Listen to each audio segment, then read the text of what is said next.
On this episode of Formula World, Bottas jump start, Raikkonen a laggard, Verstappen's luck will turn, Hamilton title chance not great. First up on Formula World, Bottas jump start. The talking point of the Austrian Grand Prix was no doubt the start. Sebastian Vettel and Daniel Ricciardo were quick to point out that they believed Valterri Bottas jumped the lights at the beginning of the Grand Prix. When asked about it after the race, Bottas had this to say. "No, when the car was moving, the lights were off, so that was the main thing. So probably one of my best starts. Maybe even quite risky. You know more or less the zone when it is going to be off, and you are so alert at that point, and you are gambling between your reaction and guessing. It is as long as you're positive, and it was fine." However, Sebastian Vettel wasn't quick to concede in his beliefs, finding it hard to agree with the reaction time of 0.201 seconds that was calculated by the sensor. First of all, to clarify it, I don't want to take anything away from Valtteri. I think he drove an excellent race. From my point of view, he jumped the start. Obviously, I was sure that he did. It looked like it from the inside of the car, but it's not for me to judge at the end of the day. In my point of view, his reaction was inhuman. Daniel Ricciardo thinks that despite it being a positive time, that Bottas was indeed lucky. I don't believe he reacted to the lights, so it looked like Valtteri jumped.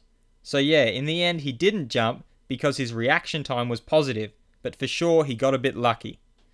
But as Seb rightly said, you can't take the win away from him, so he did well, but that's my opinion of how it went. The jump start controversy has split the F1 community, with many videos and analysis of the start spreading across the internet. The FIA made an official statement hoping to clear up any confusion of what happened and why it was deemed an okay start. It reads as follows.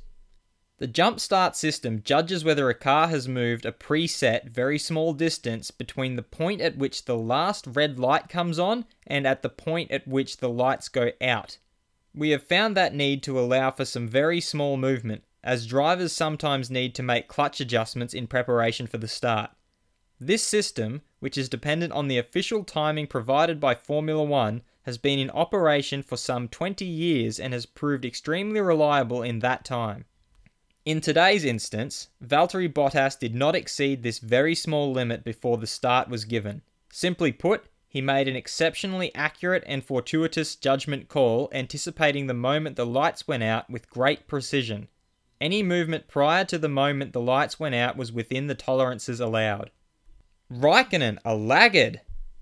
Ferrari chairman Sergio Marchionne has come out saying that Kimi Raikkonen needs to improve in order to better his chances of extending his contract at the end of the year, saying that he is sometimes a bit behind the game.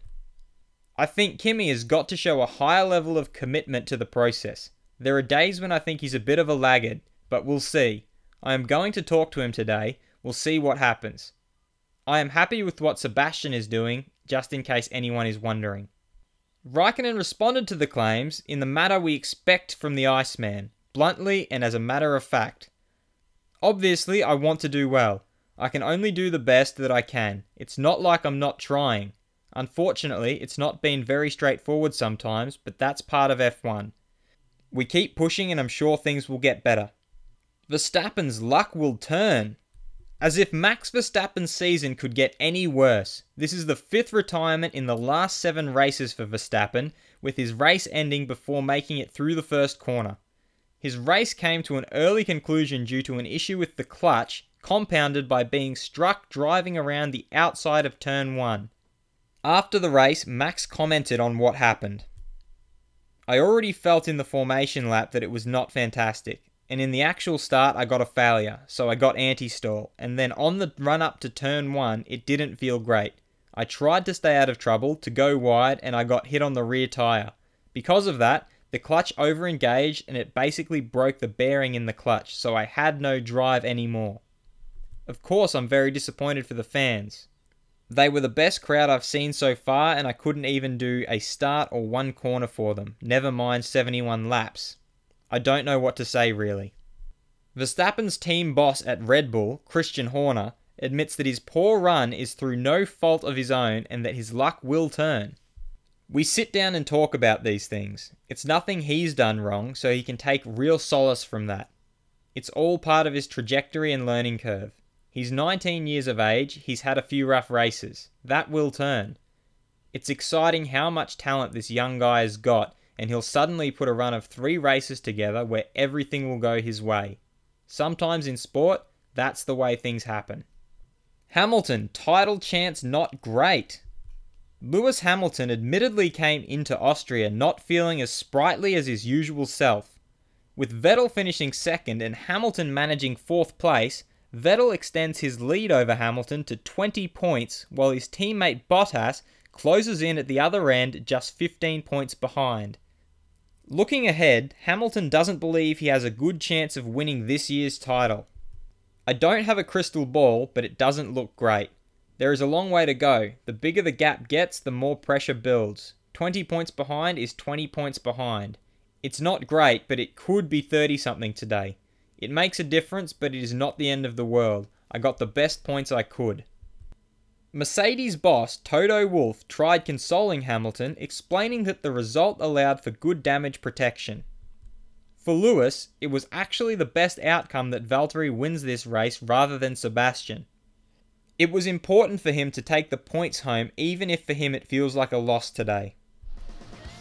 Did Bottas jump the start? Let me know what you think in the comments. And if you liked this video, feel free to subscribe and check out my other videos for all the latest in the world of Formula 1.